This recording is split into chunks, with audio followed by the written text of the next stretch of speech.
گردی کا کیس، یہ جو مرضی کر لیں، ان کو پتا ہے کہ یہ اب تحریک انصاف کو نہیں روک سکتے، لہٰذا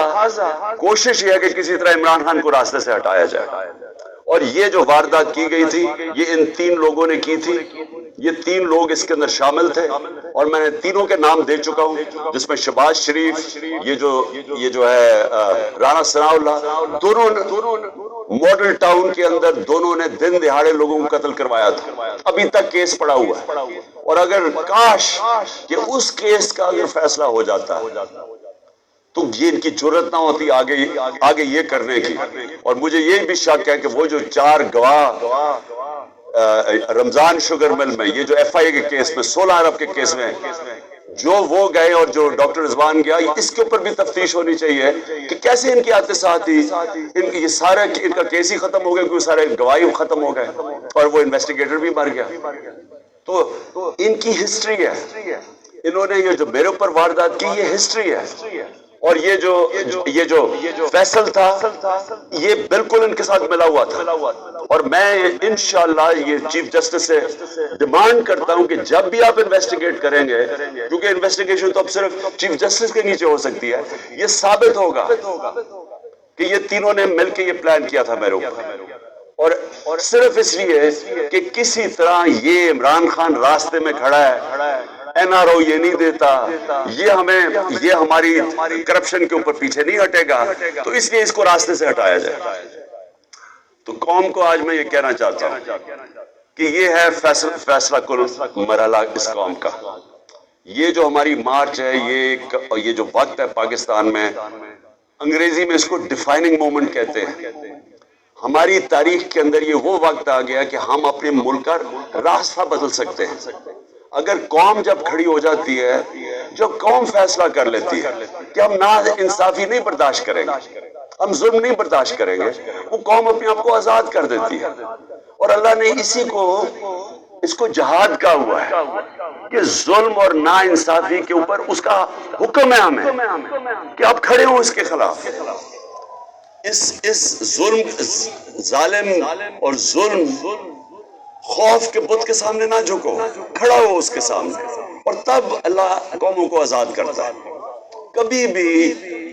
کبھی بھی وہ قوم جو نا انصافی کو برداشت کر لیتی ہے اور اس طرح کے چوروں کو اپنے اوپر برداشت کر سکتی ہے، کبھی اس قوم کو کوئی مستقبل نہیں ہوتا، وہ مقروض ہی رہتی ہے، وہ ہمیشہ غریب ہی رہتی ہے، وہ قوم اس کا کبھی پرواز اوپر نہیں جاتی۔ اور ہمارا ملک تو بڑا ایک عظیم خواب کا نام تھا، ہمارا وہ خواب تھا جو ہم نے ایک مثالی اسلامی فلاحی ریاست بنانی تھی مدینہ کے طرز کے اوپر، اور ہم نے وہ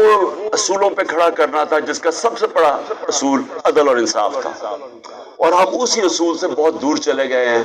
اور اسی وجہ سے آج ہمارا ملک ترقی نہیں کر سکا۔ تو اس لیے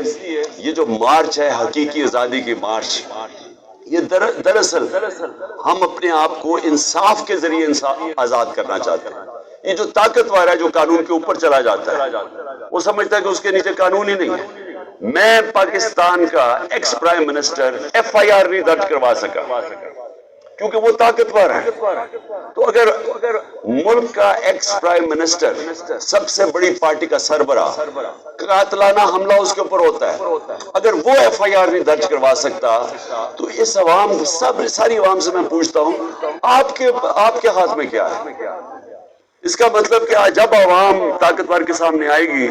تو وہ تو کبھی جیت سکتی نہیں ہے کیونکہ انصاف ہی نہیں ہے۔ تو یہ جو آپ نکل رہے ہیں، پہلے تو میں پھر سے آپ سب کو سلام کرتا ہوں، لیکن دوسری چیز میں یہ کہنا چاہتا ہوں کہ یہ جب جدوجہد کرتے آپ انصاف کے لیے، یہ پھر اس کی پیچھے نہیں ہم مڑ کے دیکھتے، ہم اپنی کشتیاں جلا کے جدوجہد کرتے ہیں۔ اور میں انشاءاللہ جو پلان کر رہا ہوں، اور میں سیٹرڈے کو اناؤنس کروں گا کہ کس دن میں نے پنڈی پہنچنا ہے، اور انشاءاللہ یہ میرا ایمان ہے کیونکہ میری قوم جاگی ہوئی ہے آج، یہ میرا ایمان ہے کہ پاکستان کی تاریخ میں سب سے بڑا عوام کا سمندر انشاءاللہ پنڈی پہنچے گا، اور انشاءاللہ وہ جب عوام نکل آتی ہے، جب عوام میں شعور آ جاتا ہے، تو پھر اس عوام کو کسی قسم کا ظالم اس کے بعد اس کے اوپر ظلم نہیں کر سکتا جب وہ عوام اپنے حقوق کے اوپر کھڑی ہو جاتی. تو میں اب سب سے انشاءاللہ آج امید لگاتا ہوں کہ آپ سب نے انشاءاللہ پنڈی پہنچنا ہے جب میں آپ کو دن دوں گا جس دن میں وہاں پہنچوں گا. پاکستان پائندہ باد.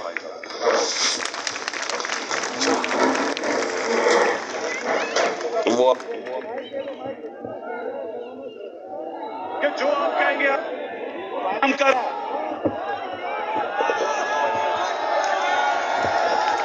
آزاد ہو سرزمین اپنی کوئی حکم چلائے نہ ہم پہ ہم سمجھتے ہیں توہین اپنی